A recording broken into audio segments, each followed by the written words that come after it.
What's going on, guys? It's your boy Scrubby here, back again with another video. Hope you guys are all having an absolutely fantastic day. I know I am. I do want to apologize for missing yesterday's upload. I got some bad news. I have a family member in the hospital. It just did not put me in the mood for recording, you know? Like, usually I'm upbeat and energetic, and when you get bad news, it's not like the first thing you want to do is scream about some dorky kid named Derek. We're not talking about anyone named Derek today, but if you are having a good day, I would appreciate you, like, pressing the like button. And if you don't press the like button, then no joke, no scam, that nerdy kid named Derek will wake up in your pantry and come attack you. Honestly, guys, as you can tell from the title and thumbnail today, I've got quite the story for you guys. We're going all the way back to elementary school for this one. I know that makes a lot of you even more concerned, considering it's like School Fight Club as the title. But, you know, that's just life sometimes. So without further ado, let's step back into the mind of a young Ryan and listen to Fight Club story time. So basically, when I was in second grade, we had this teacher that didn't really vibe with us very well. I wouldn't say that she was like the worst teacher ever, but she also wasn't super fun.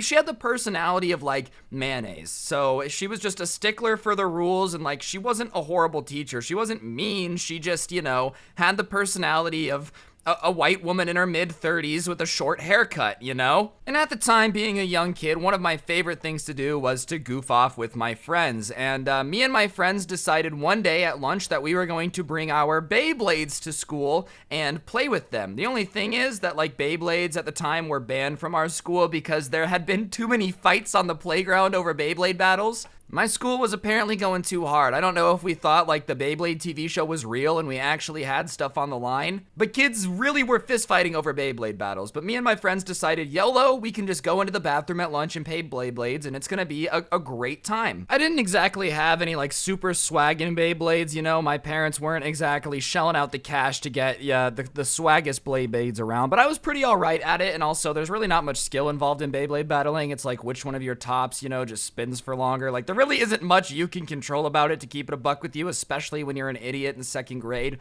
No insults to any second graders watching this, hopefully not. You know, this content is not made for children. Susan, if you're watching this, I have no idea how these kids got here. Please don't demonetize me. Regardless, though, we decided that we were going to do Beyblade battles. So we bring our Beyblades to school the next day, and we're in the bathroom, and we're just having a great time Beyblade battling. Somebody had brought, like, this little stadium thing in their backpack, and we're having ourselves a great time. And for maybe 20 minutes, we're, like, the only people in the bathroom, and then some other kids come in, and they're like, oh my gosh, you guys brought Beyblades? Can we come tomorrow and play? And we're like, yeah, sure, we're having fun playing Beyblades. Who cares? It's a good time. Everybody can come to the Beyblade party. So we knew that Beyblades were banned in our school, and whenever we wanted to talk about our little club that we had going that would pay Beyblades, we needed a nickname for it. So these new kids were joining. Our group was going from like, you know, 6 people to like 10 people, and we decided it was about time that we got an official nickname. And being in second grade, we thought that the nickname Fight Club was better than Beyblade Club because we knew fighting was against the rules, but we definitely knew they were going to take our Beyblades if they find out. So we just decided to call it Fight Club because I don't know. I really don't know. We just thought it was going to get us in less trouble than Beyblade Club, which is a really weird thing to think in retrospect. And this is why second graders are not presidents, because they are dumb. So we get back to class, and obviously rumors start spreading pretty quickly about our Fight Club. Our Fight Club. So the next day we go to lunch and somebody brings out the little thing and we walk into the bathroom and there's like 15 other kids in there now. This is a very crammed bathroom and everybody's asking to be a part of our Beyblade Fight Club and yada yada yada, and we're like, okay, listen, there's obviously way too many people for everyone to play on just one stadium, okay? So if anybody else can bring a stadium, that will work. Then we can all have our Beyblade fights. But until then, we're gonna have to pick and choose like who gets to play. And at our elementary school at the time, they had this program called Student Bucks, and whenever you were a good kid, you would get it, and you could use it to buy snacks and stuff at the like concession stand at our school. During lunch, it was called the Snack Shack. And so, as the founding members of the Beyblade squad, we decided that the new kids could purchase a spot at our stadium, you know, and we started to make some bazooka money off the Fight Club. We really did. Like, kids would bring so much student money that I just stopped bringing lunch because I was buying so much stuff from the Snack Shack. And for maybe like a week or two, second grade me is the richest kid in school. I've always been like I'm not gonna lie, okay, I've always been somebody who likes to hustle, but I didn't even have to hustle. I was getting paid for doing something I love. All I had to do was show up at lunch in the Beyblade room, assign kids to certain stadiums, get my pay cut, and leave. It was simple. I was just the most organized one, so I would be in charge of assigning people to stadiums and taking the money. If you brought a stadium to school, you got a cut of the money, and then we also started gambling. We didn't really know at the time it was gambling. It was just this idea that one of us had where we were like, oh my gosh, what if we bet on the Beyblade battles and then the winner got the money? And all of us were like, oh, that's so smart. And this isn't real money, by the way. This is like those student bucks, you know? Like, they're not real. You can't actually go buy anything with them. But I was, pulling a Tyga at Rack City, throwing money at everybody. I was making bank. Like, had so many student bucks. Like I said, I was buying lunch every day. I was buying people food. And the attendant at the snack shack eventually is kind of like, where the hell is this kid getting all this student money from? Because you had to get it from teachers. So she originally thought that, I had just stolen money from a teacher and was like taking it all. So one day she asked me, she's like, well, how are you paying for all this? And I decided in my infinite second grade wisdom to respond with Fight Club. Fight Club is what I said. And she goes, what do you mean you guys have a fight club? What do you mean? And I was like, I don't know. And took my snack and ran away. So obviously this concerned like snack shack attendant is like, is there a fight club going on that is paying kids to beat the crap out of each other that they are then using the money to come buy hot Cheetos from me with? So obviously she does the responsible adult thing and decides to tell the principal. The principal figures out who I am, and comes and finds me in class and pulls me out, takes me to the office and is basically like, I need all the names of everyone involved in Fight Club. And even in second grade, I wasn't no snitch, so I basically tell him, I'm sorry, I'm the only one in it, I can't tell you. And he's like, look, I know that there's been a lot of kids in the bathroom. You tell me what's going on in there, or I'm gonna call your parents. And the only thing at the time that could make me snitch was a call to my parents, okay? It's the equivalent of like a lifetime prison sentence. I love my bros. If they straight up did the crime and I'm about to go to jail for the rest of my life for it, I'm sorry, I might have to do what I have to do. So in order to avoid telling my parents, I tell them everybody that was involved. And for whatever reason, I think I was so terrified of my parents getting called,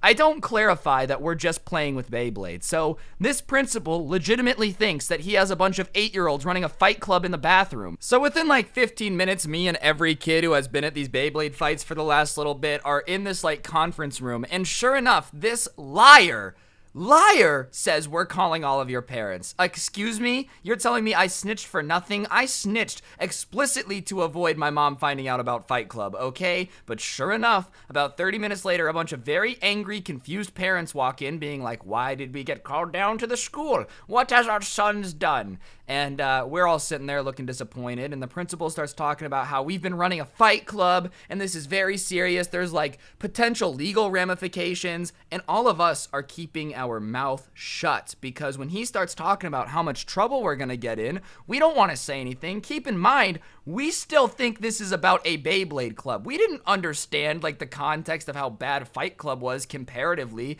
We just knew that toys were banned. We didn't know that fight clubs were banned. So they start like pressing us for details, and I'm not saying a word, man. I've realized that my principal is a liar. He promised not to call my mom, and sure enough, my mom is sitting here looking pissed as hell, looking at me as an explanation as to why I started a little kid fight club, and I have no explanation at all because it's not even a real fight club. So they're like yelling at us, and we're all crying. Like every kid is, in tears because we're saying that we're gonna potentially get legal ramifications for the fact that we, we're paying Beyblades in the bathroom. And finally, one of us in tears is like, I didn't realize that Beyblades was such a bad thing.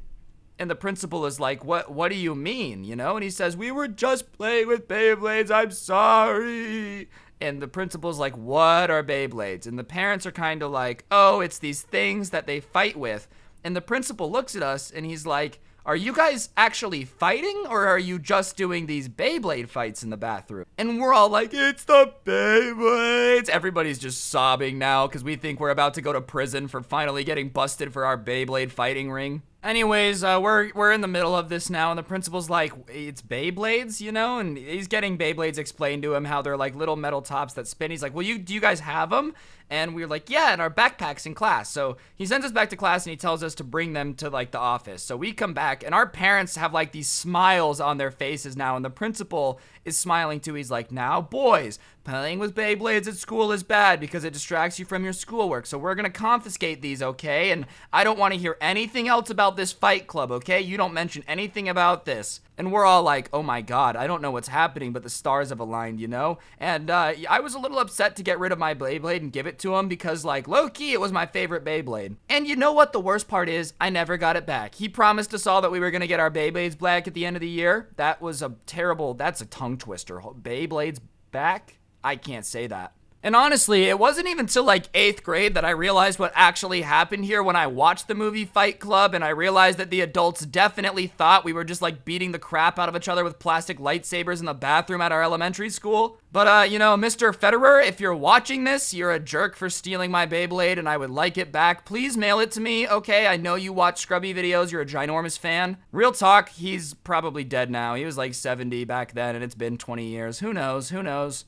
But yeah, that's the story about my school fight club. I know this was a shorter one. I've been on a long streak. I'm still not like in the greatest mood ever, you know, but hopefully you guys found this entertaining. If you did, I'd really appreciate you pressing the like button. Let me know in the comment section down below what you thought. Use code Scrubby in the G Fuel checkout store. Scope out the merch, all that good stuff. And yeah, follow me on Instagram. Today's notification shout out goes to the very swagtastic and occasionally pregnant, but not really. It's Maddie. I hope you're not pregnant, but if you are, I hope the dude was hot, you know? You gotta follow the rules. And yeah, on that note, guys, don't get anyone pregnant. If you do, make sure they're hot. I appreciate all the support recently, and remember, it's not a fight club if it's Beyblades.